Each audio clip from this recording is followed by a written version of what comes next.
আসসালামু আলাইকুম। আজকে আমি শেয়ার করব কাঁচা পেঁপের ভর্তা রেসিপি। কাঁচা পেঁপে দিয়েও যে এত মজার ভর্তা তৈরি করা যায় তা হয়তো অনেকেই জানেন না। কাঁচা পেঁপে দিয়ে এভাবে ভর্তা তৈরি করলে প্লেটের ভাত নিমিষেই শেষ হয়ে যাবে। এতটা মজার হবে যে একবার বানালে বারবার বানাবেন। তো চলুন দেখে নিন কাঁচা পেঁপের এই ভর্তার রেসিপিটি আমি কিভাবে তৈরি করেছি। কাঁচা পেঁপে দিয়ে ভর্তার রেসিপিটি তৈরি করতে এখানে আমি একটা পেঁপের অর্ধেকটা পরিমাণ নিয়েছি। খোসাটাকে ছাড়িয়ে আমি এগুলোকে এরকম পাতলা করে কেটে নিয়েছি। এতে করে পেঁপেগুলো খুব তাড়াতাড়ি সিদ্ধ হয়ে যাবে। আপনারা আপনাদের পছন্দ মতো আরও ছোটো করেও চাইলে এখানে কেটে নিতে পারেন। তো এবার আমি এখানে চুলায় একটা কড়াই বসিয়ে দিয়ে দিলাম সামান্য একটু সরিষার তেল। সেই সাথে এখানে দিয়ে দিয়েছি শুকনো মরিচ। এবারে মরিচগুলোকে আমি কিছুক্ষণ ভেজে নিব। তো মরিচগুলোকে ভেজে আমি চুলা থেকে নামিয়ে নিচ্ছি। সেম কড়াইটাতে এখানে আমি দিয়ে দিব পেঁপেগুলোকে। চুলার আঁচটা মিডিয়াম টু লো হিটে রেখে আমি এই পেঁপেগুলোকে রান্না করে নিব। এই পর্যায়ে এখানে আমি দিয়ে দিলাম একটি রসুন। তো এখানে রসুনের কোয়াগুলোকে আমি খোসা ছাড়িয়ে নিয়েছি। তার সঙ্গে দিয়ে দিয়েছি এখানে সামান্য কিছুটা পানি, হলুদ গুঁড়া, মরিচ গুঁড়া। এবার এগুলোকে মিশিয়ে নিব। চুলার আঁচটা মিডিয়ামের কাছাকাছি রেখে পেঁপেগুলোকে আমি পুরোপুরি খুব ভালোভাবে সিদ্ধ করে নিব। তো পেঁপেগুলো এখানে খুব তাড়াতাড়ি সিদ্ধ হওয়ার জন্য আমি ঢাকনা দিয়ে ঢেকে দিয়েছি। আর এখানে পানিটা এমনভাবে দিবেন যেন এখানে পানিটাও শুকিয়ে যায় আর পেঁপেগুলো খুব ভালোভাবে সিদ্ধ হয়ে যায়।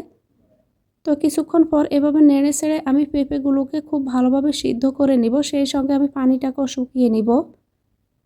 পানিটা শুকিয়ে গেলে এখানে আমি অ্যাড করছি আরও কিছুটা সরিষার তেল। এবার ঢাকনা না দিয়ে আরও কিছুক্ষণ পেঁপেগুলোকে আমি রান্না করে নিচ্ছি। চুলার আঁচটা এ পর্যায়ে আমি মিডিয়াম করে দিয়েছি। তো দেখতেই পাচ্ছেন পেঁপেগুলো খুব ভালোভাবে সিদ্ধ হয়ে গিয়েছে। এবারে পেঁপেগুলোকে আমি চুলা থেকে নামিয়ে নিব। চুলা থেকে নামিয়ে একটি প্লেটে নিয়ে রাখছি আর এই পেঁপেগুলোকে খুব ভালোভাবে ঠান্ডা করে নিতে হবে।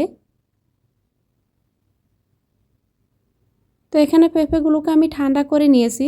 এবার আমি ভর্তাটিকে বানিয়ে নিব। এখানে আমি শুকনো মরিচের মধ্যে দিয়ে দিলাম স্বাদ মতো লবণ। এবার হাত দিয়ে মরিচগুলোকে আমি খুব ভালোভাবে ভেঙে গুঁড়ো করে নিব। দিয়ে দিলাম এখানে ফ্রেশ কিছু ধনিয়া পাতা কুচি। দিয়ে দিব এখানে কাঁচা পেঁয়াজ কুচি।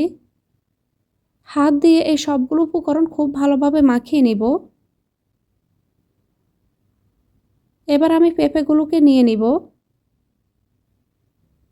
হাত দিয়ে পেঁপেগুলোকে খুব ভালোভাবে এখানে ম্যাশ করে নিব। আপনারা চাইলে এভাবে পেঁপেগুলোকে সিদ্ধ করে শিলবাটায় বেটেও আপনারা ভর্তার এই রেসিপিটি তৈরি করতে পারেন। তো আজকের এই ভর্তার রেসিপিটি আমি হাত দিয়ে মেখে তৈরি করে নিচ্ছি।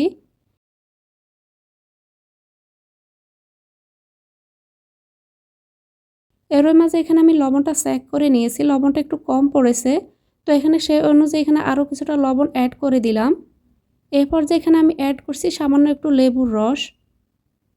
এবার আবারও হাত দিয়ে আমি ভর্তাটাকে মাখিয়ে নিব।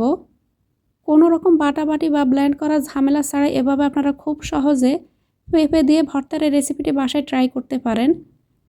কাঁচা পেঁপের ভর্তা এভাবে বানিয়ে নিলে দেখবেন প্লেটের ভাত নিমিষেই শেষ হয়ে যাবে। সবাই আঙ্গুল চেটেপুটে খেয়ে নেবে।